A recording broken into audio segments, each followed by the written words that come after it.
dust storm was crawling over the horizon when Clara stumbled down the barren frontier road. Her breath was shaky, her vision breaking into patches of light and darkness. She had been running for nearly an hour and running from men whose faces were hidden under black bandanas, men who wanted her silenced for the secret she carried. Just as her legs gave out, she saw a silhouette atop a dark horse, framed against the burning red sunset. At first, she thought it was death riding toward her, until the rider dismounted and caught her just before she hit the ground. His coat was long, black, and dusted with years of wandering. His hat cast a shadow over his eyes, but not enough to hide the cold fire burning in them. "Easy now," he said, his voice deep enough to shake the bones.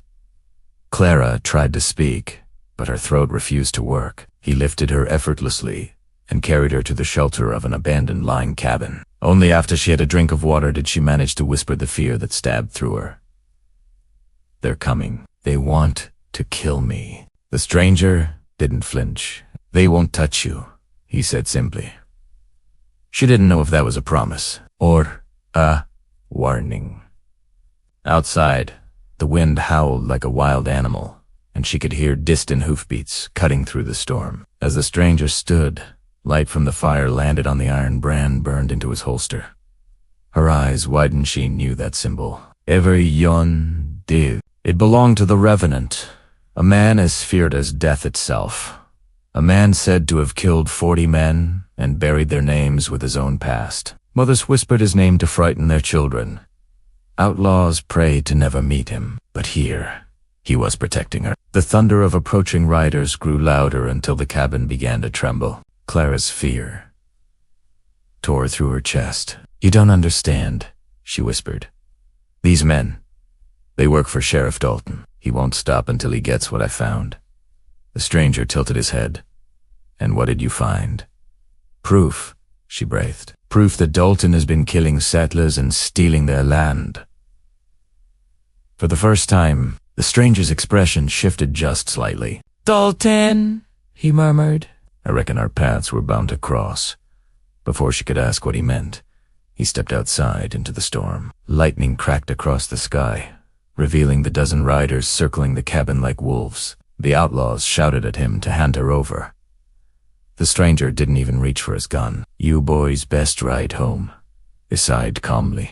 "Last time I gave folks a chance to walk away." A moment of stunned silence swept the air. Then someone laughed. "We know who you are," the outlaw leader spat. "Revenant or nah, you can't take all of us." The stranger simply sighed. "You should hope that's true." The first gun went off, and the storm exploded with fire and thunder. Clara pressed her hands over her ears as the stranger moved with impossible precision. His revolver never missed, every shot placed with the cold accuracy of a man who'd lived too long with ghosts. The riders fell one by one, scattering like broken shadows until the last survivor threw down his gun and ran screaming into the night. Silence returned except for the wind, softer now, as though the storm itself bowed its head. When the stranger stepped back inside, Clara stared at him with a mixture of awe and terror. Why save me?" she whispered. He cleaned the blood off his hands and said nothing for a long moment. Finally, he answered in a low, haunted tone. "Because Dalton took something from me, and you're the first person with the courage to expose him." The Revenant turned away, preparing his horse. "You ain't safe yet," he said. "Dalton won't stop until both of us are dead." She rose shakily to her feet. "Then, what do we do?" He met her eyes, and for a moment she saw past the legend into the broken man behind it, a man carved by betrayal, loss, and unburied vengeance. "We ride," he said. "Tonight we take the fight to Dalton." She followed him into the moonlit clearing. The storm had broken, leaving the sky washed clean and bright, as if the heavens themselves expected blood to be spilled by dawn. As she climbed onto the horse behind him, she felt the weight of fate pressing onto her shoulders. The Revenant glanced back, his voice barely above a whisper. "You ain't alone no more." And with that, the feared stranger and the desperate woman vanished into the wilderness, riding toward a reckoning that would shake the entire frontier awake. Thanks for watching. If you enjoyed the story, be sure to like and subscribe for more tales from the frontier.